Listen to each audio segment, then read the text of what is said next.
नमस्कार दोस्तों, आप देख रहे हैं मेरा ये चैनल हम लोग, जिसमें मैं राजनीति के बारे में बात किया करता हूं। और इससे पहले कि मैं विषय पर हूं, आप सबसे अनुरोध है कि आप मेरा ये चैनल सब्सक्राइब कर दें, और जिन्होंने सब्सक्राइब कर दिया वो बेल आइकन को दबा दें ताकि आपको मेरे नोटिफिकेशन मिलते रहे। आज जैसा कल मैंने बिहार की पॉलिटिक्स में बात की थी, तो आज मैं पॉलिटिक्स में बात करूंगा तमिलनाडु की, जहाँ तेजी से करवट बदल रही है पॉलिटिक्स।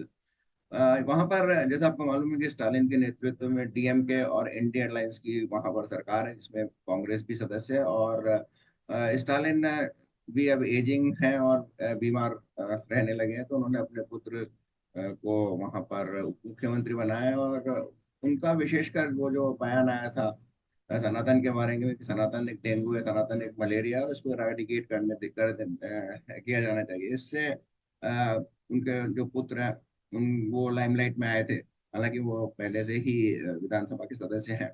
खैर, तो वहां तो एक तरह से ये जो डीएमके पार्टी थी उसको, जैसा कि नॉर्थ इंडिया में होता है लालू यादव या अखिलेश यादव, उस तरह से वहां भी वो एक डायनेस्टिक पार्टी हो गई है। और अब आज की तारीख में वो काफी अनपॉपुलर हो गई है। और स्टालिन कुछ इस तरह के एक्शन लेने लगे हैं, जैसा कि केसीआर जो तेलंगाना में मुख्यमंत्री थे, अपने मुख्यमंत्री पद से हटने से पहले या चुनाव हारने से पहले दिया करते थे। जैसे कि अभी कल रामेश्वरम में प्रधानमंत्री की एक मीटिंग थी, वहां पर प्रोटोकॉल के अनुसार मुख्यमंत्री को जाना चाहिए था, लेकिन उसमें स्टालिन नहीं गए। इससे पहले वो जाते रहे हैं।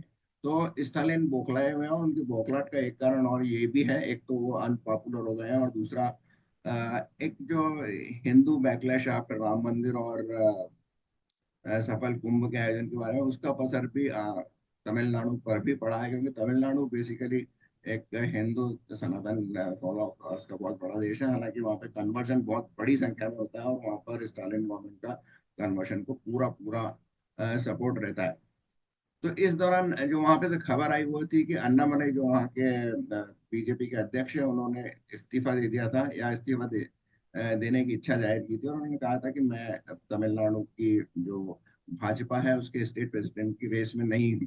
तो ये वैसे बताया जाता है कि बीजेपी ने ये जो अन्नामलई अपने सहयोगी के साथ विधानसभा और लोकसभा में करीब 18% वोट तक ले गए थे, लेकिन सीटें कोई विशेष नहीं जीत पाए थे। हालांकि लोकसभा में शून्य ही सीट जीते थे।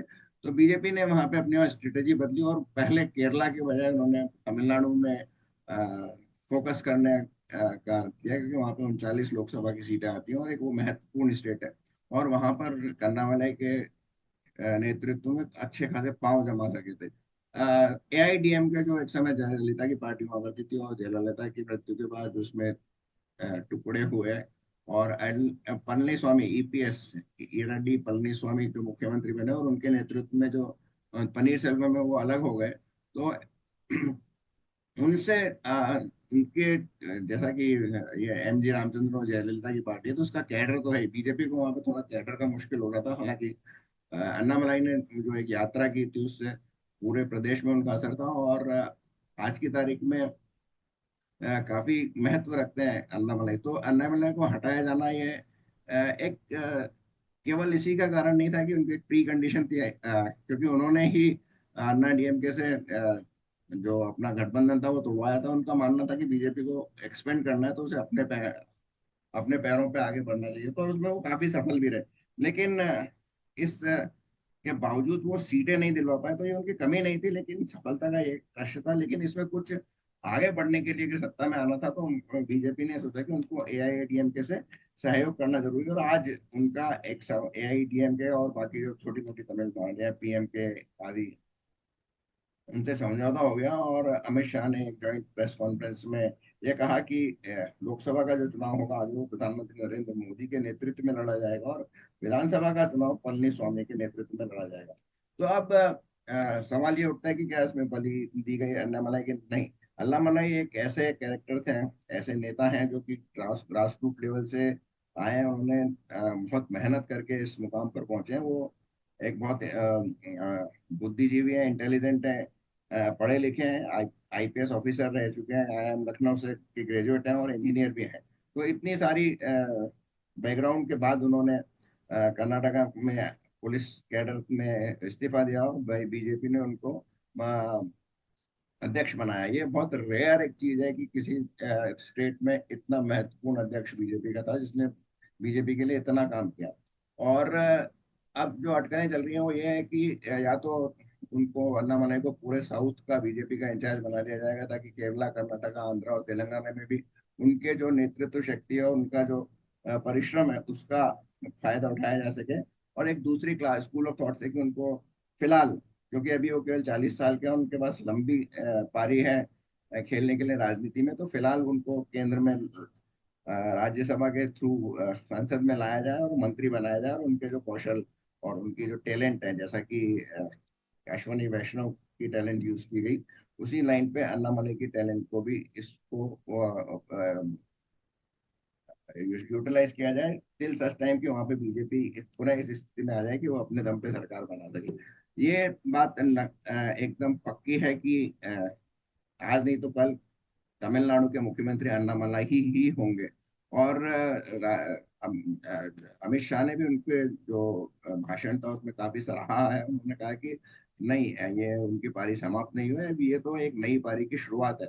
तो देखना होगा कि वो क्या केंद्र में आते हैं या फिर उनको संगठन की ही जिम्मेदारी दी जाती है। मेरे को ये ज्यादा लगता है कि क्योंकि उन्होंने तमिलनाडु में संगठन में काफी जान फूकी थी, तो उनको के तमिलनाडु और दक्षिण भारत में संगठनात्मक कार्यों में उनका प्रयोग किया जाएगा, उनको उपयोग किया जाएगा। एक बार मेरे को याद है, एक सवाल में पूछा गया था उनसे कि आप बड़े नेता हैं बीजेपी के या प्रधानमंत्री हैं, तो उन्होंने ये कहा था कि प्रधानमंत्री भी एक पार्टी के कार्यकर्ता, और मैं भी एक कार्यकर्ता हूँ। प्रधानमंत्री एक कार्यकर्ता के रूप में कार्यकर्ता के रूप में प्रधानमंत्री के पद का वहन कर रहे हैं, और मैं एक प्रदेश अध्यक्ष का काम कर रहा हूँ। तो काफी उनके थॉट्स में क्लैरिटी है, राष्ट्रवादी नेता है, हिंदू सनातनी है। तो ये सब आज की जो भारत में परिस्थितियां हैं उनके लिए काफी फेवरेबल हैं। और आज नहीं तो कहीं 10 साल बाद शायद वापस वो तमिलनाडु की राजनीति में आएंगे और मुख्यमंत्री बनेंगे। फिलहाल क्या वो संगठन में जाएंगे या केंद्र सरकार में जाएंगे, ये देखने वाली बात होगी। लेकिन उनके महत्व को न बीजेपी नकार रही है और न ही नकारा जा सकता है। तो आज के इसमें इतना ही। यदि आपको ये कुछ विचार अच्छे लगे हो तो अपने कमेंट्स लिखिए, और आप लाइक कीजिए और शेयर कीजिए अपने दोस्तों के साथ, और चैनल को सब्सक्राइब करना ना भूलिए, आई बटन के साथ। तो बहुत बहुत धन्यवाद।